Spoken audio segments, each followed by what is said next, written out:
이 시간 우리에게 주시는 하나님의 말씀은 누가복음 8장 43절에서 48절까지의 말씀입니다. 신약성경 105면에 있습니다. 누가복음 8장 43절에서 48절까지의 말씀, 신약성경 105면에 있습니다. 한 절씩 교독하도록 하겠습니다. 이에 12해를 혈류증으로 앓는 중에 아무에게도 고침을 받지 못하던 여자가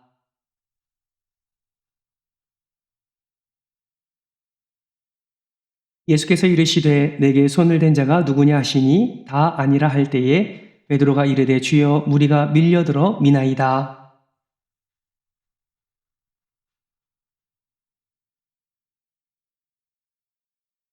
여자가 스스로 숨기지 못할 줄 알고 떨며 나와 엎드리어 그 손댄 이유와 그 곧 나은 것을 모든 사람 앞에서 말하니 예수께서 이르시되 따라 내 믿음이 너를 구원했으니 평안히 바라시더라. 아멘. 할렐루야. 네, 은혜 자리에 잘 나오셨습니다. 우리 앞에 이렇게 인사하겠습니다. 예배의 성공이 인생의 성공입니다. 우리 한 번 더 인사할 때 예배의 승리가 인생의 승리입니다. 사랑하는 성도 여러분, 신앙생활에 있어서 가장 중요한 것이 여러분은 무엇이라고 생각하십니까? 저는 예배라고 생각합니다. 예배의 가치의 중요성은 아무리 강조되어도 지나침이 없습니다. 혹자는 이렇게 말합니다. 신앙생활은 곧 예배 생활이다. 그만큼 우리 신앙생활에 있어서 예배가 차지하는 그 가치는 굉장히 크다라는 것이죠. 그 사람이 얼마나 신앙생활을 잘 하고 있느냐 이것을 생각하려면 그 사람의 예배의 생활을 바라보면 알 수가 있습니다. 예배를 잘 드리면 그 사람의 신앙은 건강하다라고 말할 수 있고 그의 신앙은 살아있다라고 말할 수 있지요. 그러나 예배되지 못하고 예배가 하나님 앞에 그저 형식으로만 치우쳐 있다면 그는 바로 신앙생활을 잘하고 있다라고 말할 수가 없을 것입니다. 여러분, 결론적으로 우리의 신앙생활은 곧 예배이다라는 것을 반드시 기억하시기를 주님의 이름으로 축복합니다. 이건 개인의 신앙생활만 말하는 것이 아닙니다.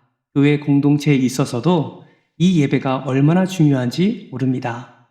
여러분 혹시 사랑의 교회를 담임하셨던 고 오카노 목사님을 잘 알고 계십니까? 그 오카노 목사님이 이런 말씀을 하신 적이 있습니다. 예배가 살아야 교회가 산다. 예배가 교회의 심장이다. 저는 지금 구역 개강 예배를 드리고 있기에 고 오카노 목사님의 말씀을 이렇게 적용해 보고 싶습니다. 한번 따라해 볼까요? 구역 예배가 교회의 심장입니다. 구역 예배가 살아야 교회가 삽니다. 아멘이십니까? 이거는 진짜입니다. 여러분, 예배가 살아야 교회도 살듯이 대그룹 예배뿐만 아니라 소그룹 예배가 살아야 교회가 살아날 수 있습니다.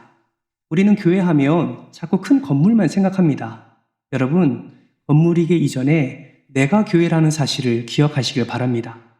예배가 살 때 교회인 내가 살고 내가 살 때 교회 공동체인 우리가 살아날 수 있는 것이죠.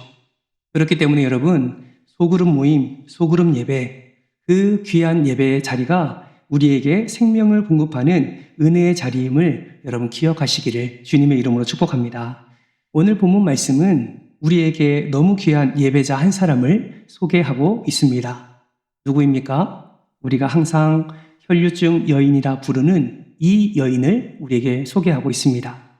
저는 오늘 이 시간 이 여인을 혈류증 질병에 걸린 한 여인이 아니라 이 여인을 한 사람의 예배자로 보고 싶습니다.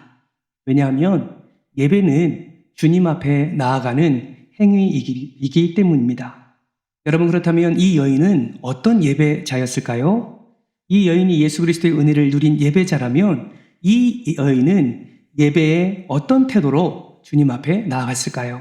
오늘 이 시간 그녀의 태도를 함께 살펴보면서 진정한 예배자가 무엇인지를 우리가 함께 살펴보려고 합니다. 바라고 소망하기는 특별히 구역 개강 예배를 맞이하여서 우리가 함께 살펴보는 이 예배자의 모습이 저와 여러분의 예배자의 모습이 되기를 주님의 이름으로 축복합니다.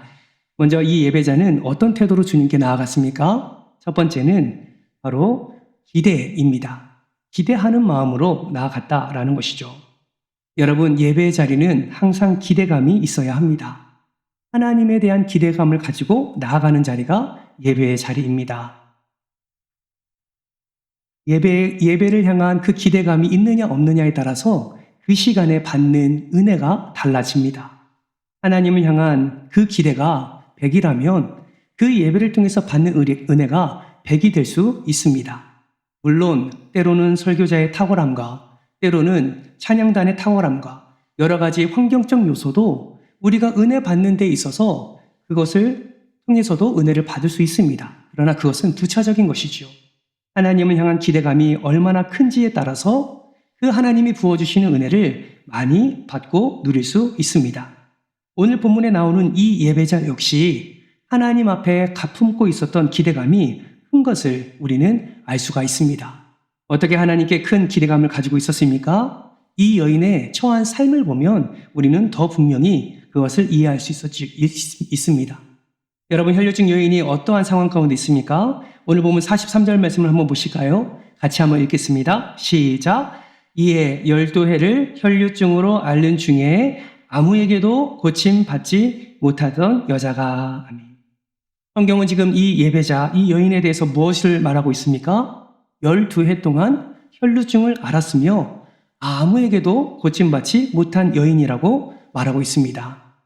이 말은 12년 동안 병을 고치지 못한 수치, 그 좌절, 그 절망감이 이 여인에게 가득했다라는 것을 알려주고 있는 것이죠. 어쩌면 우리는 이 말씀 속에서 이것을 기록하진 않았지만 이 여인은 어쩌면 극단적인 생각도 했을지도 모르겠습니다. 12년 동안 낫지 않았던 이 여인이 수없이 절망하고 자책했던 이 여인이 오늘 본문 말씀을 보니까 다시 힘을 내는 것을 우리는 확인할 수 있습니다. 힘을 내어 주님 앞에 나아갑니다. 그리고 나아가서 어떻게 합니까? 44절 상반절 말씀을 보니까 이렇게 말하고 있습니다. 예수의 뒤로 와서 그의 옷가에 손을 대니. 여러분, 질문이 있습니다. 왜 이 여인은 하나님 앞에 나왔습니까? 그토록 수없이 절망하고 좌절했던 이 삶 속에 왜 여인은 다시 힘을 내어서 예수 그리스도 앞에 나와서 그의 옷가에 손을 대기를 힘쓰고 있습니까? 분명한 것은 이 여인에게 낫기를 바라는 기대감이 분명히 있었다라는 것입니다. 예수님 앞에 나오면 이 병에서 나올 수 있는 기대가 있다라는 것을 이가 행함으로 보여주고 있는 것입니다. 자신의 병이 나을 것뿐만 아니라 구원자 되신 예수 그리스도를 통해서 이 놀라운 역사가 일어날 것임을 이는 기대했고 그 기대감으로 나아갈 때에 이 여인은 예수 그리스도의 은혜와 능력으로 말미암아 깨끗하게 회복이 된 것을 우리는 확인할 수 있습니다.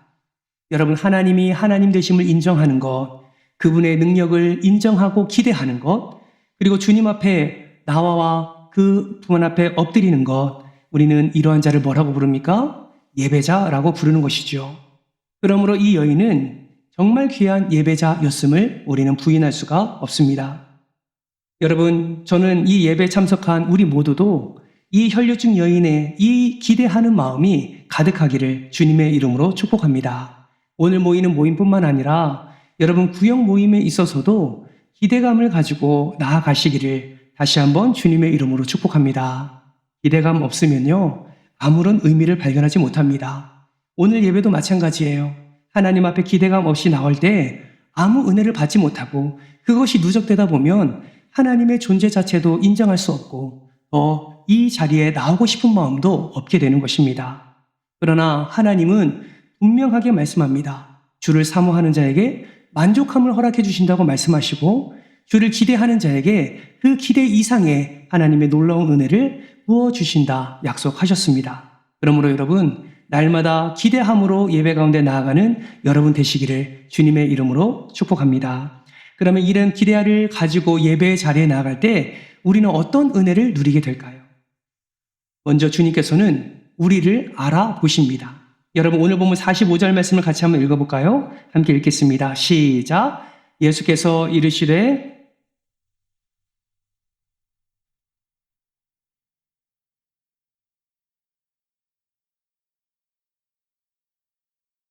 여러분 이 말씀 중에 주여 우리가 밀려들어 미나이다 라는 말은 어떤 의미가 있겠습니까? 우리가 선생님을 애워싸고 밀치고 있습니다 라는 의미를 담고 있습니다. 여러분 상상이 되시지요? 지금 상황이 수많은 무리가 예수를 둘러싸고 있고 수많은 사람이 예수의 얼굴을 한번 보기 위해서 서로 밀치고 밀려들고 있는 상황입니다. 그때 예수님이 말씀하시는 거죠. 내게 손을 댄 자가 누구냐라고 말씀을 하는 것입니다. 그때 베드로가 말합니다. 주님 보시지 않습니까? 이렇게 수많은 사람들이 밀리고 밀치고 있습니다. 누군가가 주님의 몸에 주님의 옷에 손을 댄 것 같습니다 라고 말을 하고 있습니다. 그때 예수님이 뭐라고 말씀하십니까? 46절 말씀에 보시면 상반절에 이렇게 말씀합니다. 예수께서 이르시되 내게 손을 댄 자가 있도다. 여러분 지금 반복해서 예수님이 말씀하고 있으십니다. 이 말씀은 무엇을 의미합니까? 누군가가 내게 기대를 품고 내게 손댄 자가 있다라고 말하고 있는 것입니다. 사랑하는 성도 여러분, 같은 자리에 있다고 같은 예배를 드리는 것이 아닙니다. 조금 전에 우리가 함께 찬양 불렀지 않습니까? 같은 멜로디, 같은 가사를 우리의 입술로 고백한다고 해서 우리가 같은 찬양을 부르고 있는 것이 아닙니다. 그 찬양에 우리의 마음을 담고 그 찬양을 전심으로 하나님께 올려드릴 때에 그것이야말로 하나님이 기뻐하시는 찬송이 되는 것이지요. 그 찬송을 통해서 부어주실 하나님의 은혜를 기대하고 하나님 앞에 나아가는 자는 그 찬송을 통해서 받는 은혜가 더 풍성하게 일어나게 된다라는 것입니다. 여러분 같은 말씀을 듣는다 해서 똑같은 말씀이 귀에 들리지 않습니다. 지금도 많은 분들이 함께 이 예배에 동참하고 있지만 누군가는 하나님의 음성으로 이 말씀을 듣는 이들이 있는가 하면 누군가는 이미 벌써 귀를 닫고 이미 벌써 마음은 홍밭에 가 있는 분들도 있습니다. 여러분 기대감을 품을 때 하나님께서 그 기대하는 마음 가운데 말씀의 씨앗을 심어 주십니다. 여러분 이 기대감을 잃지 않으시기를 주님의 이름으로 축복합니다. 진짜 예배가 예배다우려면 진짜 찬송이 찬송다우려면 진짜 말씀이 말씀다우려면 우리는 예수 그리스도를 향한 기대감을 품고 우리가 매일매일 자리로 나아가야 될 줄 믿습니다. 구역 모임도 마찬가지예요. 그저 구역 모임에서 하나님에 대한 기대감 없이 나아가게 되면 그 자리에서 예배드리는 것이 아무런 의미가 되지 않습니다. 여러분 2025년 이제 하반기가 시작되었습니다. 저는 소망하기는 모여서 드리는 감격과 축제 예배뿐만 아니라 흩어져서 드리는 섬김의 예배, 더 나아가 여러분이 주마다 함께 모여서 영적인 은혜를 나누고 그 은혜 가운데 하나님의 역사를 함께 공유하며 함께 간증의 그 은혜를 나누는 그 자리 또한 여러분의 삶 속에 풍성한 은혜의 통로가 되는 귀한 날이 되기를 주님의 이름으로 축복합니다. 기대감을 품으십시오. 그리고 기대하는 만큼 기도하십시오. 그리고 기도하는 만큼 하나님 앞에 간절히 엎드려 그 모임을 향하여 전심으로 우리가 의지를 다하여 애를 쓸 때에 우리는 구역 모임을 통해서도 하나님이 강권적으로 어루만지시는 놀라운 역사를 누리게 될 줄 믿습니다. 두 번째로 이 여인이 어떠한 예배의 자세로 하나님께 나아갔습니까? 대표적인 키워드 두 번째는 대가입니다. 여러분 주님 앞에 나올 때 대가를 지불할 각오로 우리는 주님 앞에 나와야 됩니다. 여러분 귀한 것을 얻으려면 그만큼의 대가 지불이 되어야 되지요. 여러분 학생들이 아주 좋은 대학에 가려면 어떤 대가를 지불해야 됩니까? 자신의 시간에 대한 대가를 지불해야 됩니다. 그 공부를 열심히 해야 되고 그 공부를 통해서 자기가 얻은 그 노력과 그 시간과 그 에너지의 대가가 반드시 들어가야 된다라는 것이죠. 여러분 질문합니다. 세상에 공짜가 있습니까? 세상에 공짜 없습니다. 세상에 공짜는 하나도 없어요. 무엇인가 대가 지불을 해야 그것을 얻는 것이 세상의 이치입니다. 여러분 저는 예배도 마찬가지입니다. 여러분 어떠한 대가 지불 없이 이 자리에 나와서 어떠한 귀한 것을 얻으려고만 생각하신다면 여러분 그것은 하나님 앞에서의 진정한 예배가 아닙니다. 진짜 참된 예배를 통해서 하나님을 만나려면 나의 육신의 그 어떤 것도 내려놓을 수 있는 대가 지불이 반드시 동반되어야 합니다. 그렇다면 여러분, 우리는 어떤 대가를 지불해야 할까요? 어떤 사람은 편안함을 포기하는 대가 지불일 수도 있습니다. 어떤 사람은 세상과의 사람들과의 만남을 포기하는 인간관계에서의 손해일 때도 있습니다. 어떤 분들은 예배 드리는 그 상황 가운데서 내려놔야 할 사업의 운영, 그 금전적인 손해 또한 대가로 지불하고 주님 앞에 나오는 이들이 있습니다. 어떤 이들은 교회에 나오는 것이 너무나 힘겨워서 어떤 이들의 핍박과 박해 속에서 그거를 견뎌내면서 교회에 나오시는 분들도 있습니다. 그분의 대가는 핍박이고 박해일 것입니다. 여러분, 그 대가가 무엇이든 간에 우리는 치러야 할 대가가 있다면 그 대가를 우리는 감사함으로 치르고 예배의 자리에 나올 때에 비로소 하나님께서 그 대가를 지불한 우리의 모든 예배의 자세와 태도를 바라보시며 더 큰 은혜와 복을 허락해 주실 줄 믿습니다. 오늘 본문의 이 여인은 어떤 대가를 치렀습니까? 앞서 이 여인의 상황을 우리는 살펴보았죠. 12년 동안 혈류증을 앓았습니다. 여러분, 혈류증을 앓았다는 것은 그냥 병에 걸렸네 이걸로 끝나는 것이 아닙니다. 혈류증에 걸렸다는 것은 부정함을 나타내는 것이고 그 부정함은 사회적, 문화적, 관계적 모든 것이 단절됨을 의미합니다. 왜냐하면 혈류증 걸린 여인, 그 피가 흐르는 그 부정함을 갖고 있는 여인은 무엇을 만져도 부정해지기 때문에 그렇습니다. 그렇다면 이 여인의 대가는 무엇입니까? 예수 그리스도 앞에 나아갈 때에 수많은 사람들이 이 부정한 여인을 바라보면서 손가락질하는 그 손가락질, 그 무시와 조롱, 그리고 어쩌면 이 여인은 12년 동안 수많은 단절로 인하여서 때로는 공황장애와 대인기피증이 걸렸을지도 모르는데 이 여인은 그것까지도 다 내려놓고 다른 사람이 어떻게 나를 쳐다보며 반응하든지 상관없이 믿음으로 예수 그리스도 앞에 나아가는 것을 보게 됩니다. 수많은 조롱, 수많은 손가락질 감수합니다. 수많은 불편한 시선, 불편한 관계, 불편한 상황을 감내합니다. 그리고 그 대가 지불을 하고 예수께 나아가서 그 생명을 얻는 여인의 모습을 오늘 말씀을 통해서 발견하게 됩니다. 여러분, 우리도 마찬가지입니다. 다 같이 모여서 드리는 주일 예배뿐만 아니라 구역 모임에 나아가기 위해서 얼마나 많은 대가를 지불해야 됩니까? 우리는 시간을 내야 됩니다. 우리는 에너지를 내야 되고요. 그 편안한 시간, 그 즐길 수 있는 시간을 우리는 포기해야 됩니다. 수많은 대가를 우리는 지불하며 그 자리로 나아가게 됩니다. 어떤 분들은 금전적 손해가 있을 수도 있습니다. 어떤 분들은 인간적 손해가 있을 수 있습니다. 어떤 분들은 구역 예배 나가는 것조차 핍박과 박해의 대가를 치르는 사람들도 있습니다. 그러나 여러분, 그렇다면 이러한 대가를 지불하면서까지 꼭 거기에 나아가야 됩니까? 꼭 이러한 대가를 지불하면서까지 꼭 예배 자리에 나와야 됩니까? 저는 단언할 수 있습니다. 예, 그만한 가치가 예배 안에 있습니다. 왜요? 두세 사람이 모인 곳에 예수 그리스도가 함께 하시기 때문입니다. 그 예수 그리스도 앞에 믿음으로 나아갈 때에 우리가 지불하고 있는 이 대가보다 훨씬 더 하나님의 놀라운 은혜가 그 자리 가운데 임하기 때문에 그렇습니다. 그러므로 여러분이 지불하는 대가 지불을 아까워하지 마시고 여러분 모여서 하나님께 믿음으로 나아갈 때 더 채우시고 더 부으시고 더 넘치도록 역사하시는 하나님의 은혜를 사모하시고 그 은혜를 누리는 저와 여러분 되시기를 주님의 이름으로 축원합니다. 그렇게 마음을 다해서 대가 지불을 아까워하지 않고 그렇게 마음을 다해서 주님 앞에 나아갈 때 모임의 자리가 은혜의 자리가 되고 그 은혜를 함께 나눌 때 세상에서 감당할 수 없는 우리의 문제들이 그 구역 모임 안에서 함께 기도해주고 함께 사랑해주고 함께 격려해주고 함께 위로해주고 그런 모든 관계 속에서 더 큰 은혜를 누리게 된다라는 사실을 반드시 기억하시기 바랍니다. 그러므로 여러분 대가 지불보다 더 넘치도록 부으실 하나님의 은혜를 더 바라보시기를 주님의 이름으로 축복합니다. 그래서 주일에만 모이는 것이 아니라 은혜 나눌 사람이 어디 있습니까?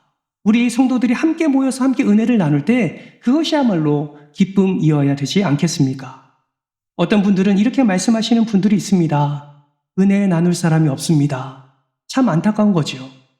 여러분 함께 예배 드리며 함께 공동체 안에서 믿음의 공동체로 살아가는데 은혜 나눌 사람이 없습니다 라고 고백하는 그것은 정말 너무나 안타까운 일 아니겠습니까? 여러분 우리가 은혜를 받은 자로서 서로 받은 은혜를 함께 나누면 좋겠습니다. 그저 구역 모임에 모여서 세상적인 이야기가 아니라 그저 그냥 밥 먹듯이 뚝딱 예배를 끝내버리고 그냥 헤어지는 것이 아니라 삶 속에서 경험된 그 은혜, 내가 대가 지불을 했을 때 이런 대가 지불보다 더 큰 은혜를 허락해 주신 예수 그리스도의 그 은혜를 함께 나눌 때 얼마나 큰 은혜가 그 가운데 임하겠습니까?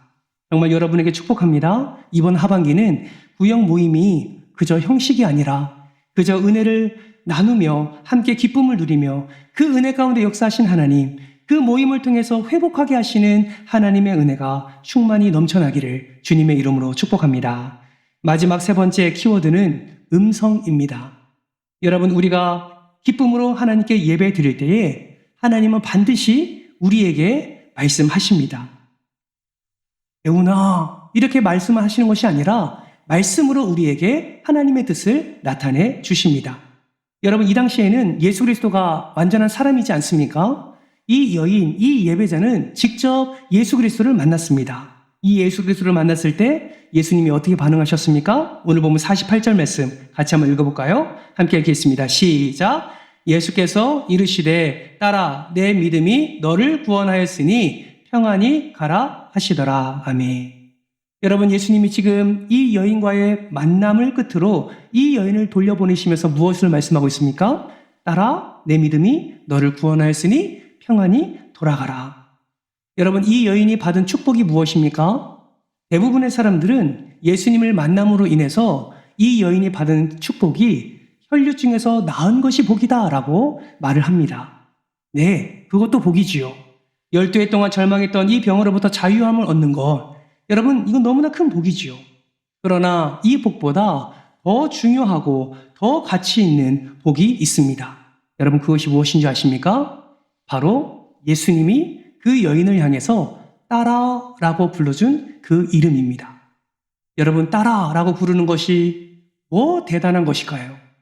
여러분, 12년 동안 이 여인은 고립된 생활을 하면서 그 누구도 이 여인을 이름을 불러주지 않습니다.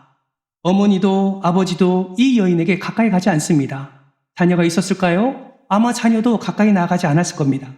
어쩌면 이 여인, 이 따라라는 이 표현은 이 여인이 12년 동안 잃어버린 그녀의 이름이었을지도 모릅니다.